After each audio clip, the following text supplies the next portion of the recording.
Okay. Good morning, all of you. Here we will going to discuss some of the questions which are important from historical point of view, as can be asked in general studies as well as history optionals. So here are some questions.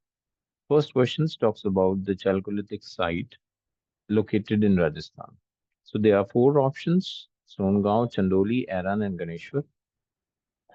For the answers, let's start with the first one. So here the answer of this first question is Ganeshwar Sabhyata. And this Ganeshwar Sabhyata, actually Ganeshwar is a place and it is located near copper mines of Sikar Jhunjhunu area. These are the districts in Rajasthan. You know, these are actually the area of Khetri. Khetri is a place in Rajasthan, and this Ganeshwar civilization, or it is also called as Ganeshwar and Jodhpura, together form this civilization. So this is actually the civilization founded in 1977. It is a prehistoric civilization, or you could say pre-Harappan period.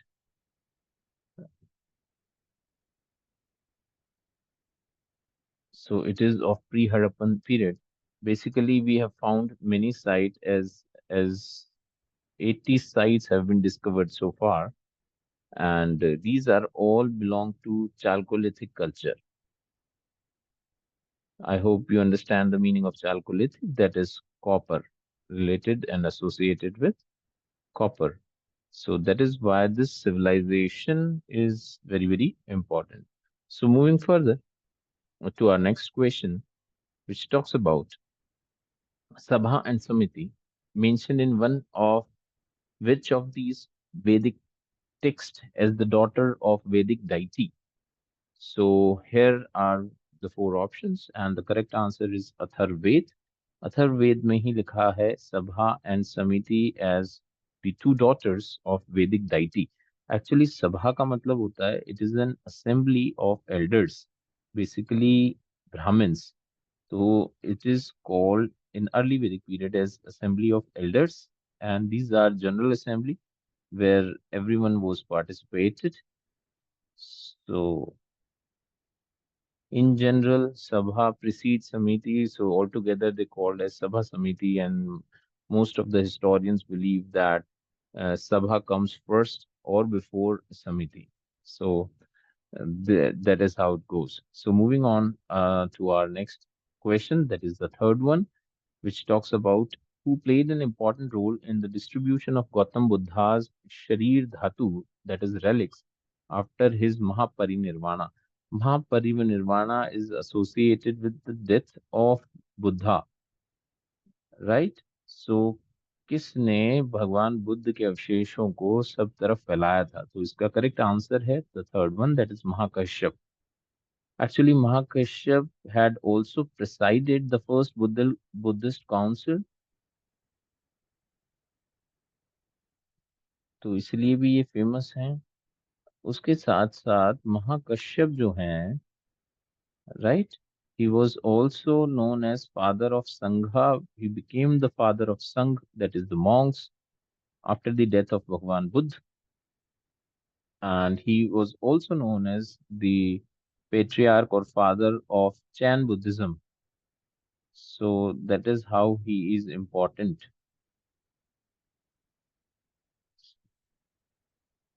right? Next, our third, fourth question talks about the Jain council at Vallabhi, presided over by which Jain monk? And the correct answer is Nagarjun. Nagarjun, there are several Jain council mentioned in Jain Agmas, right? Jain Agmas में काफी Jain council mentioned हैं, ठीक है? So it talks about such Agmas, and the first council took place at Patliputra, and the second one took place. combined or consecutively, you could say, at a place called Mathura, which is presided by an auspicious under the guidance of Shakandila and Vallabhi. Vallabhi is a place in Gujarat, right? So he was presided by this person called Nagarjun. इसको hero मत समझ लेना south India वाला, but it is Nagarjun who presided the council at Vallabhi, and in that it was actually convened. This council was mostly convened by Shwetambar Jain monks. You all know Shwetambar and Digambar. So it was actually convened by Shwetambar Jain monks at Vallabhi, and this is the first time it reduced down to writing the sacred text called Jain Agamas that had so far been transmitted orally. तो first time oral translation से written text की form में इस council में, that is the second council, Jaina council, happened at Vallabhi, which was presided by Nagarjuna. चलिए next question पे move करते हैं. The fifth question talks about you have to indicate the female teachers according to ancient grammarians. The correct answer is the fourth one, that is Acharya and Upadhyay. So there are basically a thin line of difference between Acharya and Upadhyay. Acharya is that who teaches his pupil about the knowledge of Vedas, right? जो कि वेदों का ज्ञान आपको generally preside करते हैं, देते हैं. Acharya performs various उपनयन ceremonies to the student. उपनयन संस्कार करवाते हैं. And he also teaches Vedas along with Upanishad, right? So that is how Acharya is related with. But he does not work for the pupil or does not work for the people for livelihood, right? ये livelihood के लिए ज्ञान प्राप्त या ज्ञान नहीं बांटते हैं, ठीक है. Whereas this Upadhyay teaches his people about Veda and Vedic literature for livelihood. They actually teaches this for livelihood, but in case of Acharya, they don't. So this is the thin line of difference between the two. Okay. Moving on with our next question, which talks about Laja Homa. Laja Homa किससे associated है? It is actually a marriage ceremony जिसके अंदर चावल हाथ में लेके अग्नि में स्वाहा या डाले जाते हैं. तो it is just, you could say, Lajahoma is a kind of ceremony which poured the puffed rice into the fire. You know, puffed rice in fire. So this is called Lajahoma.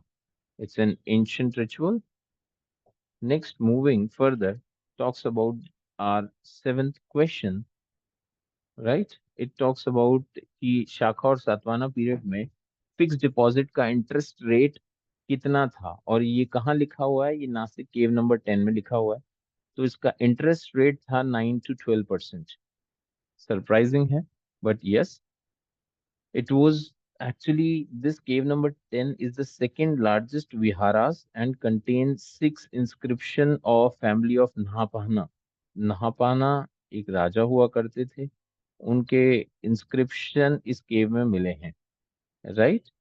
Actually, this cave was donated by Dakhmitra, who was daughter of Kshatrap Nahapana. इसमें आपको western Maharashtra की information या western क्षत्रप जो आप बोलते हैं उसके बारे में इंफॉर्मेशन मिलता है, क्षत्रप डायनेस्टी के बारे में इंफॉर्मेशन मिलता है, एंड सातवाहना के बारे में इंफॉर्मेशन आपको केव नंबर 10 नासिक में जो है उससे मिलता है. These are the tax rate for different people and for different artisan groups. It is also mentioned that what kind of tax being there in their dynasties. तो ये भी इंफॉर्मेशन आपको वहां से मिलती है. नेक्स्ट क्वेश्चन हम चलते हैं 8th 1 पे. 8th 1 टॉक्स अबाउट ईश्वर कृष्ण कौन है. ये एक फिलोसफर थे. 6 फिलोसफी हैं, right. It is one of the philosophy, or you could say he was the philosopher of one of the 6 philosophy, 6 school of philosophy. इनकी जो philosophy थी, it talks about समाख्य करिका.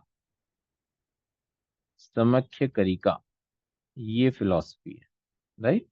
Samakya Karika, these are the original text, which is the date is unknown of this philosophy, but we get to know the date from Chinese translation.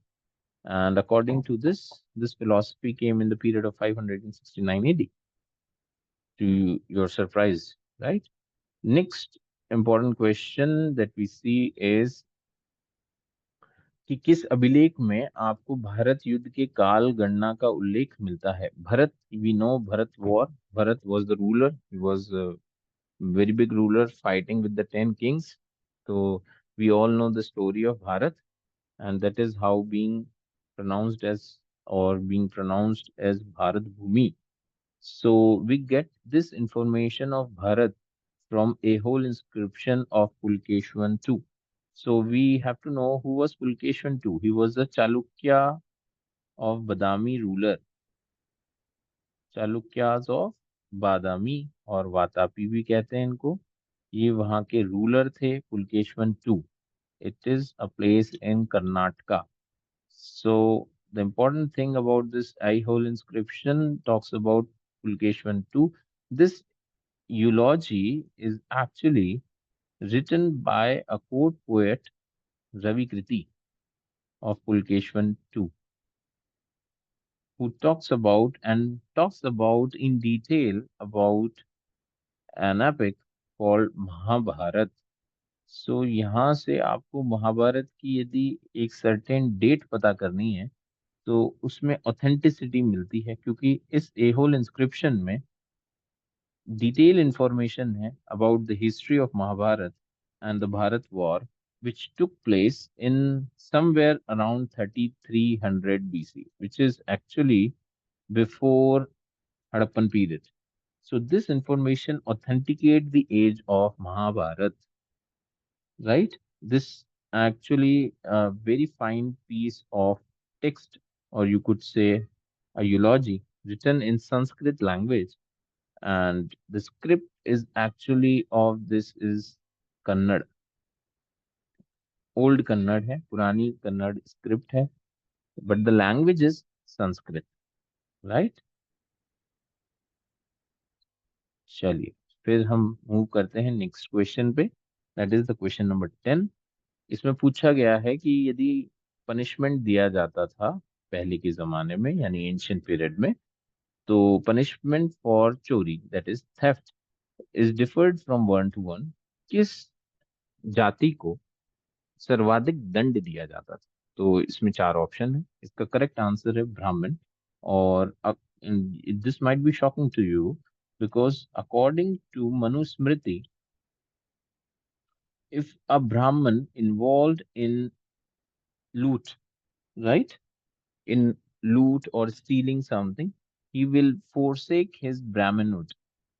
He had to forsake his Brahmanism or Brahmanhood, and he will be now categorized as Shudra, right?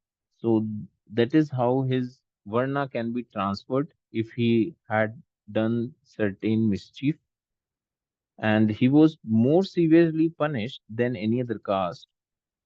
And moving further, in later Vedic period, if Brahman was found involved in other crime or any other activities, then his hands were chopped. And if he committed any sexual assault, his private part even was mutilated. So these are all our 10 questions that we have discussed today. ऐसे ही questions हम कल फिर discuss करेंगे. तब तक के लिए we'll meet again. Thank you.